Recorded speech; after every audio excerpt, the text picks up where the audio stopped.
Welcome to Out of Nowhere, where we talk with marketers, makers, and value creators about where they've been and where they're going next.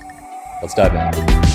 Hey everyone, this is Justin Watkins of Native Digital. Today we're talking eHealth with Matt and Doug from Bardavon and how their digital health platform is redefining workers' comp. Really, Bardavon is a national kind of manifestation of the mission and vision of my first company, which was really the bricks and mortar clinic operation. Kind of this interesting intersection of employer culture, commercial healthcare, which is, if I work for you and get hurt at home, I go wherever I want. But if I work for you and I get hurt on the job, you, the employer, can tell me where to go to and direct that care. And it felt like this really, like the most intimate conversation that employers were having with their employees about how they felt about their health and wellness. It was not just words saying we care, but it was actually like, how do we direct and support you as you navigate that process? And so I was fascinated by that space, and felt like, there was a better way to do it than had traditionally been done. But if I didn't have the clinics, nobody would believe me that I knew what the heck I was talking about. So started and raised a little bit of capital and opened up a clinic that treated, documented, and reported back the process of, I thought, more consistent with the way healthcare ought to be produced and the service expectation that the patients and providers and payers ought to have, right? So it was a kind of a utopian vision of, we're going to create this environment that's going to reward great outcomes, give great care, and show great value to the payer. And we were told we were nuts. Like, that's just not the system that works in today's healthcare system. They were wrong, we were right. It grew really fast. And fast forward to 2012, being blessed, being here in Kansas City, being blessed to have these great healthcare iconic leaders that were nice enough to accept a Panera sandwich and hang out with me in my boardroom, and give me advice for, a turkey sandwich and a Diet Coke. Realized that if we really want to change healthcare on a national level, it was going to be difficult to do it with X number of clinics in just Kansas City. And so we peeled that technology out in 2012, propped it up in its own company, Bardavon, licensed it back to the clinics that I owned, and then went through a process of kind of decoupling that. And instead of just sourcing that technology and ability to those clinics, creating a platform where we could source it to everybody who had access to the internet. And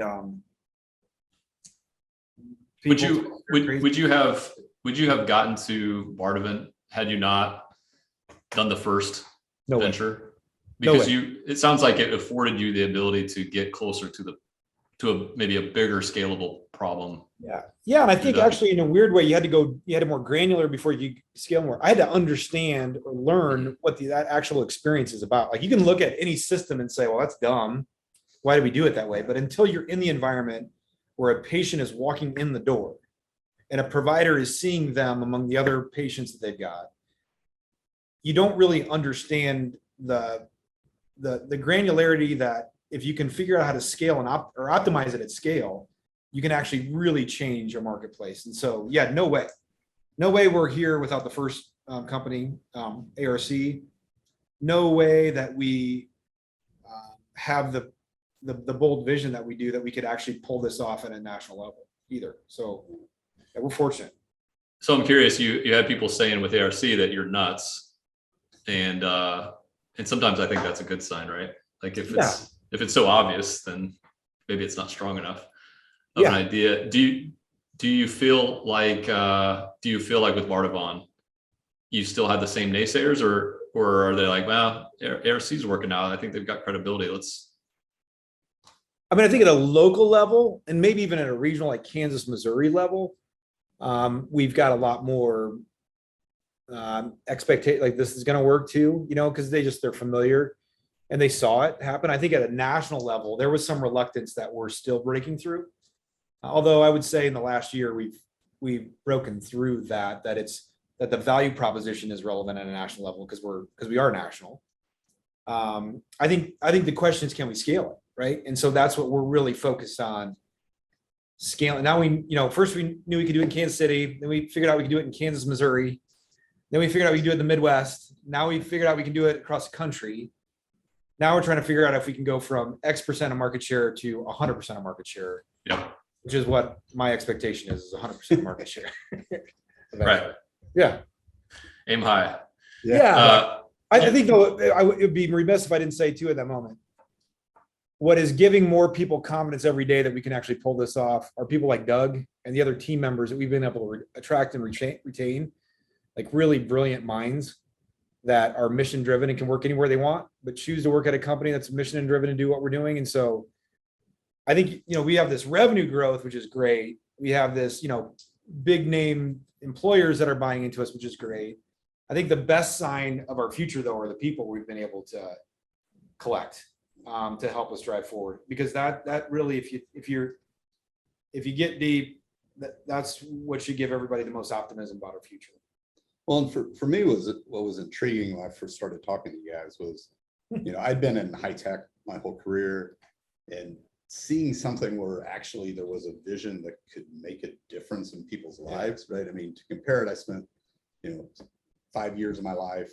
It was a blast, had a great time, but putting, running advertising on mobile phones, right? And while that's fun from a technical challenge, it's not really helping anybody. You're really just getting in the way when somebody wants to look at their sports, right? So to have something that you could contribute to that made a difference in people's lives was worth the gamble of jumping to a new industry, right? It was like, all right, there's something here. This is fun, and you could tell, with Matt and Dorothy and Doug and some of the other early folks here that like they really believed in it. It was fun. It was exciting to be around, and still is. Yeah. That's cool.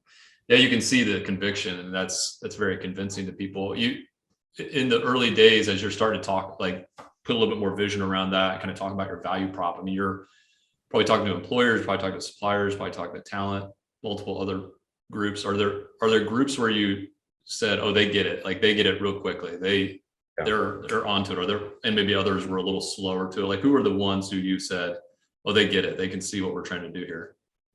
I think the providers got it first, because they had been kind of marinating in this really dumb system, and providers, I always have this special affinity for. They're brilliant people that went to school with the intention, belief, mission, vision to help people heal, right? And to guide them. And then they get jammed into this very transactional system that has a tendency to take away from that drive. And so speaking to that part of those providers' hearts and souls was frankly easy, because I think all providers are dreaming of a world where quality really matters, right? And if you can provide them a pathway to see that, that was immediately compelling and immediately engaging to the provider community.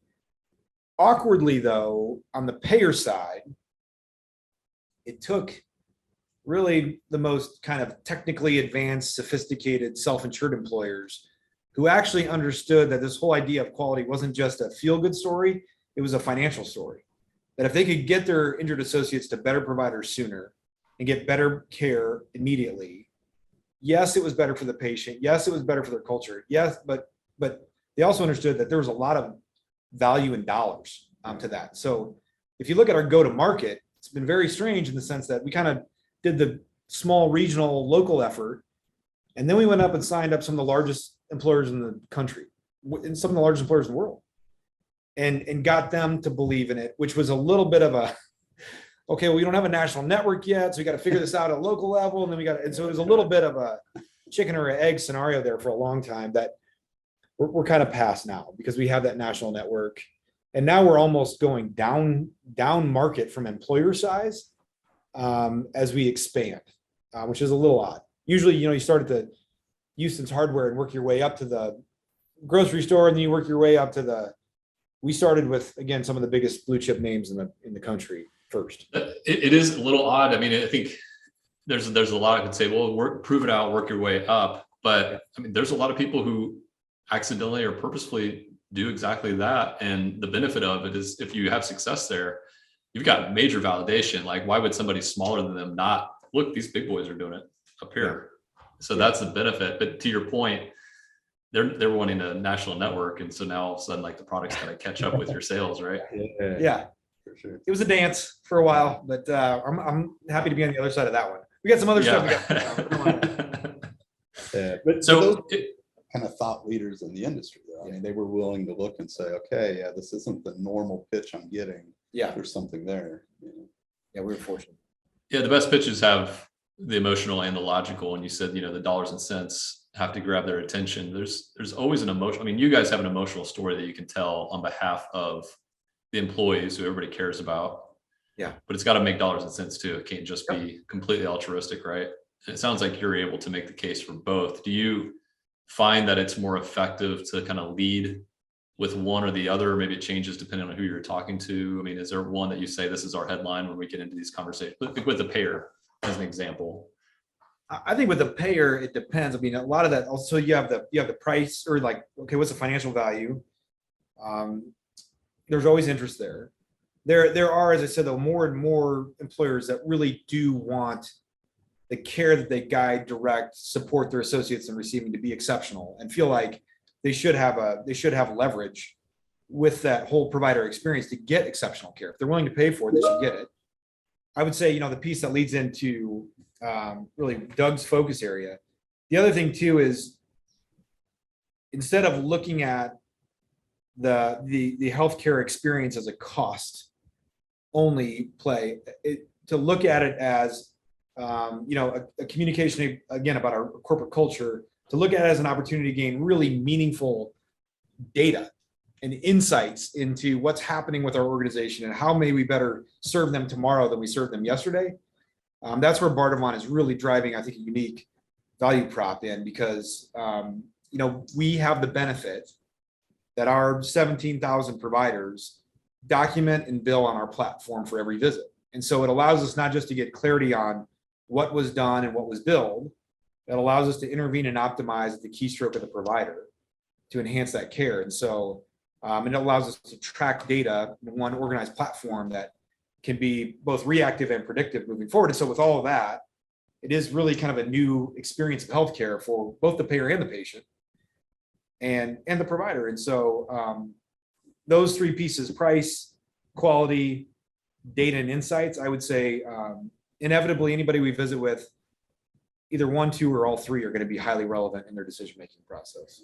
Well, and having everybody document on the same platform kind of gives my data science team a huge leg up, right? Because they have the same data, they have it consistently entered, and they have access to it in real time. So we can run these algorithms, run these models against the data every night, right? And we have it. We're not waiting 3 weeks to get the data in when it's too late to do something about it. And we can build the models on really consistent data and really well populated data, right? Because we control what's required fields, right? We get the information we need. It's cool to hear about this. I feel like almost every industry has a player who's starting to collect better data, has better data hygiene, can make conclusions off of this data. We can now be smarter about things that may have been right in front of us, but we couldn't put two and two together. Yeah. So it seems like you guys you can draw better and better conclusions the more data you collect, right? And then you can do some more interesting things. Have you seen some early outcomes from this? Are there things that people are maybe able to make decisions on that maybe in the past they've been like, I don't know. I have an idea, but anecdotally, but I can't prove it in any way. Way to tee that one up. You want to talk about Milliman? Yeah, sure.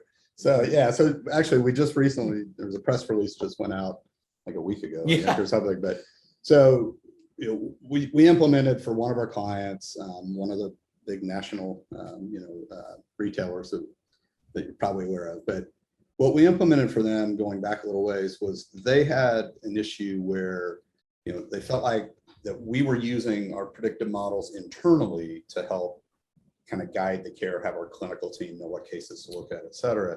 But they felt like their stakeholders, their adjusters, didn't have access to that same kind of information. And they were trying to figure out ways to, better control their costs, specifically around this concept of an outlier. They had a bunch of cases that were just running really long and trying to figure out, well, why is that? What can we do about it? So we brainstormed with them and put together, an offering that we call Insights Alerts, that basically it goes through and there's like 7 different types of alerts that we send them about every case. And some of them are things like, after the first visit, so the initial evaluation, based on the data that we collect, we run a predictive model that says, here's how likely we think this particular case is, at becoming an outlier. And then we give a recommended action that we worked with the employer on to say, okay, here's what they want their adjusters to do for this alert type. And so we put together these 7 different alerts, and one of them, for example, is the physical therapist has made a return to work recommendation, right? So we send them that alert, tell the adjuster, hey, you should check in with the physician on their return to doctor date and understand, hey, the therapist thinks they're ready to go back to work. It's the physician's decision, but here's some information.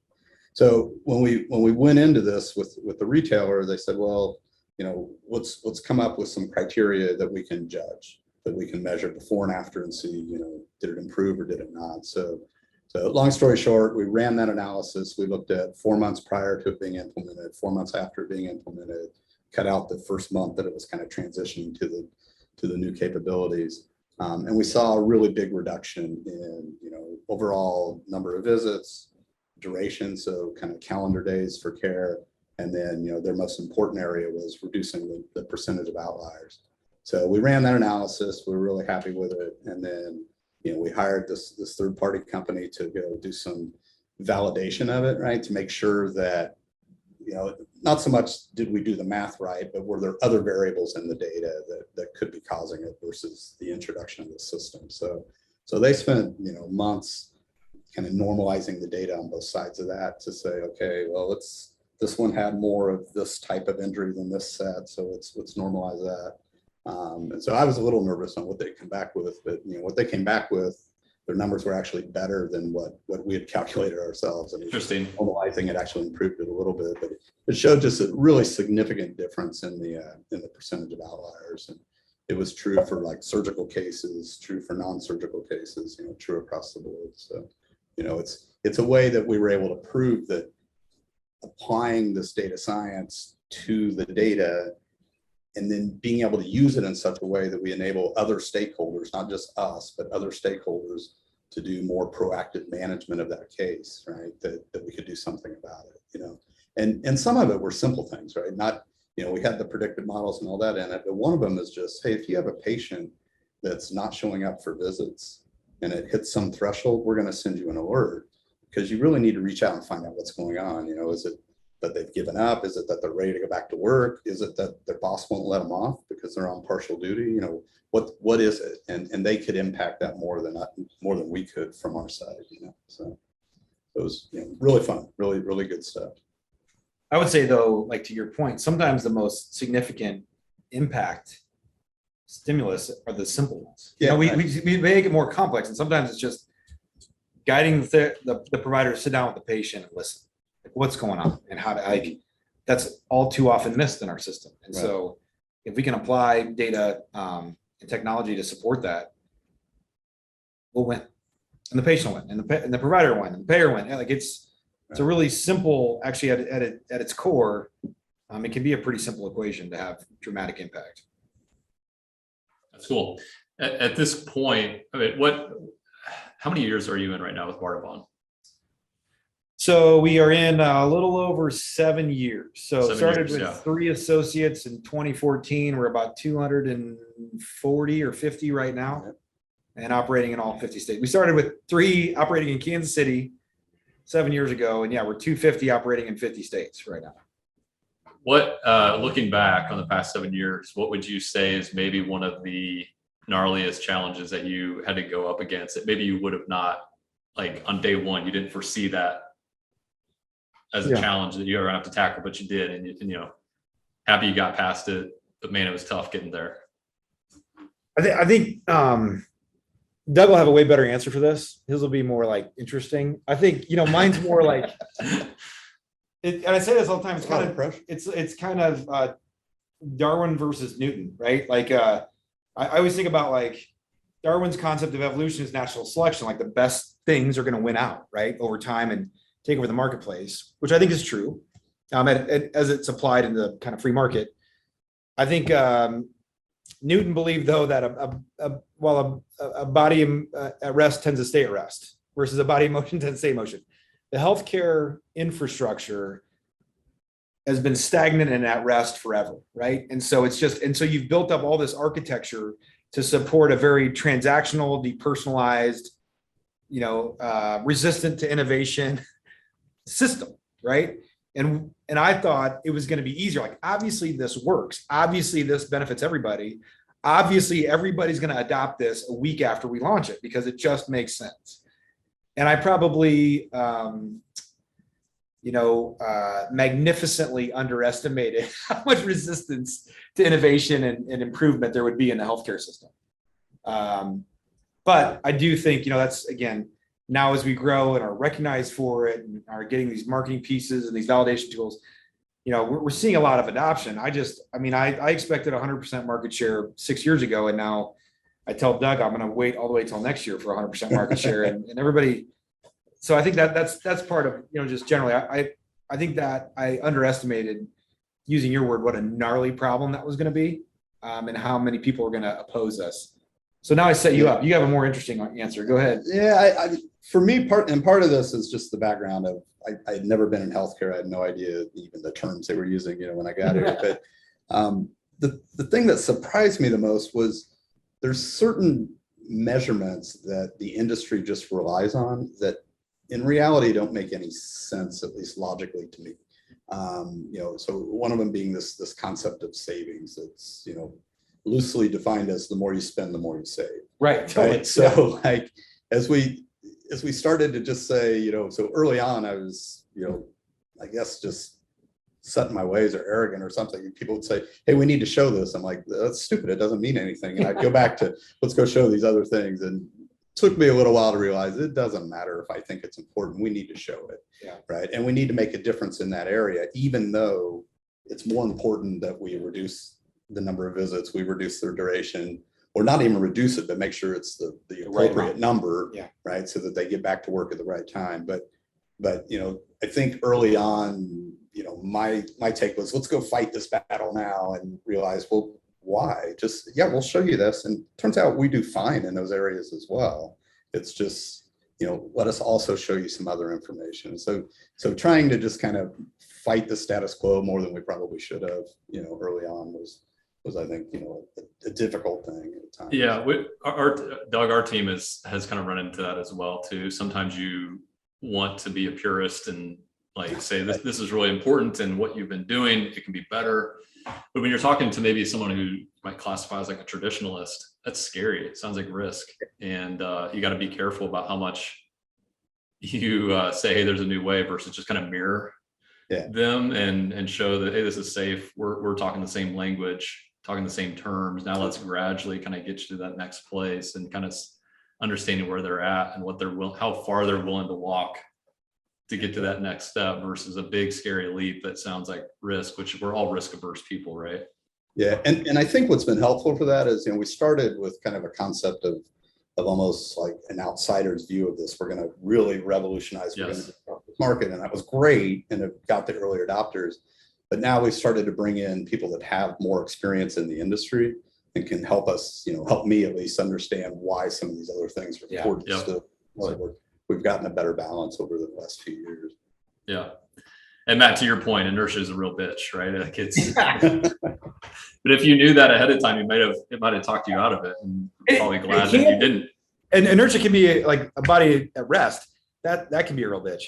A body in motion, though, when it starts to then work with that evolution, and that's where I think that's where it gives us confidence, is we do feel things moving now. We do feel this momentum, and so and the inevitability that technology will enhance healthcare services, I think is real. It created more work as you go back, and we put everybody on computers to do healthcare. There was a lot of growing pains with that and a lot of problems, and then those systems were really built to do nothing more than to create bills. That was the second phase of kind of inadequacy. Now I think we're in this new, really inevitable evolution where the technology is being engaging providers now. The new North Star is, does it actually enhance care? Does it actually improve the experience? And the expectation for those technologies that it does is a really good thing, because we're moving toward a space, I believe, that our kids get better healthcare because of the solutions we're putting in place now. I think I know how you guys will answer this, but do you believe the eHealth, telehealth, and some of the advances we saw in the past 2 years helped with the adoption of your technology and your platform, or were there some setbacks because of it? I think it'd be interesting. Like, it's a great question. I think, I don't think it helped with the adoption of our technology. I think what it allowed us to see is our platform has much bigger capabilities than we originally expected. Because I know we believe, I'd be curious to answer, but I know we all believe like telehealth, virtual healthcare, that's going to be a part of our healthcare ecosystem moving forward. It needs to be coordinated instead of these disparate point solutions that, you do this over here and then it needs to be coordinated across a platform that can support the differentiation between when you need onsite versus when you need at home versus when you need tele. And I think the world is kind of recognizing that Bardavon is one of those platforms that could support that and look at and coordinate these disparate point solutions in a way that's best for the patient. So I think, all of that world just expanded our viewpoint about where this company can be in the near future. And so that again creates a lot of excitement. It creates a little bit of oh boy, anxiety, but it's excitement more than anything else. How would you? I mean, I agree that other than the adoption of it was way slower and than I expected. I mean, we were convinced telehealth, and PT, the telehealth. Sure. Yeah, I mean, we were convinced in April that this was going to be our future. April of 2020, and it went up, but and we, I'm surprised. And I'm not sure why. I think it makes sense to do it. I think there are things that we can do to make it better and make it, make more patients and more therapists adopt it. But it was surprising to me that it didn't catch on fire. I think great MSK, so musculoskeletal care, telehealth for mental health makes a ton of sense to me. Right. But there is a physical component of musculoskeletal, like massage and not forced movement, but like controlled movement and equipment that is less completely appropriate for telehealth, right, than some of these other spaces. And so but I think for some, it is some components of that healing continuum, it is going to be appropriate. Like the day after surgery, you probably don't need to go into a clinic, but there are things that we can be doing via telehealth that can improve the outcome. And so coordinating all of that as a component of a larger journey, I think, is how we all see health. Yeah, for sure. And the deferred surgery aspect of it. So one of the things we put in place was to say, when all the hospitals were shutting down and, you've got somebody who needs a shoulder surgery, if they just sit there and do nothing, it's not going to go well, right? And we don't know how long they're going to be sitting there. So we were successful getting some of those in place that I think was more helpful. And some of that was tele for sure. And I do think tele probably had a different adoption in the commercial space than it did the workers' comp space too. Doug, I want to ask this for both of you guys. We'll start with you, Doug. You talked about a background in slinging ads on mobile devices and now trying to help people with their health and that type of thing. What has been sort of like the most rewarding or feel good for you being a part of Bardavon? Well, I'm trying to remember the exact scenario. There's been you got an email from, I think it was the worker had sent it to their boss or something, somewhere along the way. I remember you getting an email from an injured worker that had been in one of our network clinics and just was talking about what a great experience was and how it kind of, made a big difference. And, so I thought that was pretty awesome. And then, we did bring in somebody who had gone through the experience of, getting hurt on the job and had him talk to us for like an hour or something, the whole company. And, just putting in perspective, things that weren't even medical, right? Like, this person was talking about just, didn't understand, am I going to get paid? When am I going to be able to go back to work? Basically boiling down to how am I going to support my family? And just hearing that firsthand, compared to people saying, I really wish I could see the score of the game right now instead of this stupid video playing. So, it just made a big difference. It's just fun. That's cool. Matt, how about you? I mean, the patients are always probably the first thing you think about, and the fact that Doug and I can sit back here right now and say, I feel like Doug's been with us for, you've been about 6 of the 7 years, right? Like from the very beginning. We've certainly made mistakes right, along the way. He made mistakes, not me. No, I'm just kidding. Like I made a lot. We made mistakes. It's also a truth that we pivoted when appropriate to do so, and we impacted tens of thousands of people in a positive way. Maybe they don't know it, but we know it. They got better care. They got better access. They had a better outcome because of our collective impact. So that's valuable for sure. I would say too, and it's part of probably.